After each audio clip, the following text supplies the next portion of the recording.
వరలక్ష్మి పప్పుల ప్రెజెన్స్ లో కనకదుర్గారావు పప్పుల నిర్మాతగా భాను దర్శకత్వంలో సరికొత్త ప్రేమ కథతో రాబోతున్న సినిమా ప్రేమిస్తున్నా. సాత్విక వర్మ, ప్రీతి నేహ హీరోయిన్ గా నటించారు. పోస్ట్ ప్రొడక్షన్స్ కార్యక్రమాలు పూర్తి చేసుకుంది. ఈ సందర్భంగా విలేకరుల సమావేశం ఏర్పాటు చేసి చిత్ర విశేషాలు పంచుకున్నారు మేకర్స్. నేను దర్శకుడికి నా 9వ సినిమా, చాలాసార్లు నంది అవార్డులు కూడా తీసుకున్నాను. నేను నా గురించి కాదు, వీళ్ళిద్దరిని ఎంకరేజ్ చేయడానికి మాత్రం ఈ సినిమా ఖచ్చితంగా చూడండి.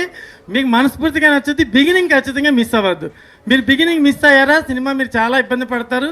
ఆ తెలుసుకోవడానికి చాలా టైం పట్టేస్తుంది. కాబట్టి మిమ్మల్ని నేను ఎక్సర్సైజ్ చేసి మీ బ్రెయిన్కి ఒక ఎక్సర్సైజ్ ఇచ్చినట్టుగా నన్ను మీరు తిట్టుకోకూడదు అనుకుంటే కనుక ఖచ్చితంగా టైటిల్ బిగినింగ్ నుంచి థియేటర్లోకి వెళ్ళి కూర్చోండి. టైటిల్ బిగినింగ్ నుంచి చూస్తే మాత్రమే ఈ సినిమా అర్థమవుద్ది. కాబట్టి బిగినింగ్ మిస్ అవ్వద్దు. లవర్స్ అసలు మిస్ అవ్వద్దు. అబ్బాయితో వెళ్తే అమ్మాయి అబ్బాయిని తీసుకువెళ్ళినా బాగుంటుంది, అబ్బాయి అమ్మాయిని తీసుకెళ్ళినా బాగుంటుంది, తల్లిని తీసుకువెళ్ళినా బాగుంటుంది. కుటుంబ పరంగా చూసే లవ్ పిక్చర్ ఇది. అంతేకాని ఇలాగా టైటిల్ ప్రేమిస్తున్నాను ఉంది కదా, ఇది ఫ్యామిలీ ఫిల్మ్ కాదేమో, ఇలాంటి అపోహలకు మీరు వెళ్ళొద్దు.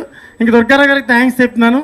ఆయన చాలా ధైర్యంతో ఎన్ని డబ్బులు తీస్తున్నా వెనక్కి వస్తాయో తెలియని పరిస్థితుల్లో కూడా ఓటీటీ విషయంలో కూడా కంగారు పడకుండా ప్రేక్షకుల తీర్పు కోసమే ఆయన సినిమా రిలీజ్ చేస్తున్నారు. కాబట్టి ఇలాంటి ప్రొడ్యూసర్ సినిమా ఇండస్ట్రీలో ఎదగాలని, మరింత ఎదగాలని, ఎన్నెన్నో సినిమాలు తీయాలని నేను మనస్ఫూర్తిగా కోరుకుంటున్నాను.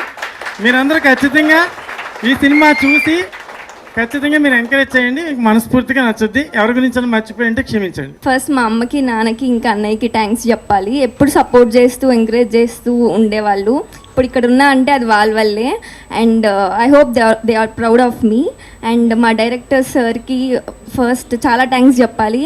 అంటే నాకేం ఎక్స్పీరియన్స్ లేకపోయినా నన్ను సెలెక్ట్ చేసుకొని ఇక్కడ దాకా తీసుకొని వచ్చారు. అంటే sir if you wants you can take any experience ఉన్న ఆర్టిస్ట్ని, కానీ నన్ను సెలెక్ట్ చేసుకున్నారు. So thank you so much sir. First నేను మా మూవీ గురించి చెప్పాల్సింది మా ప్రదీప్ అన్న. ఈ మూవీకి నేను సెలెక్ట్ అయ్యానంటే ఆ మనిషే కారణం. ఆయన నా ఫోటో రిఫర్ చేసి మా డైరెక్టర్ సార్కి చూపించారు.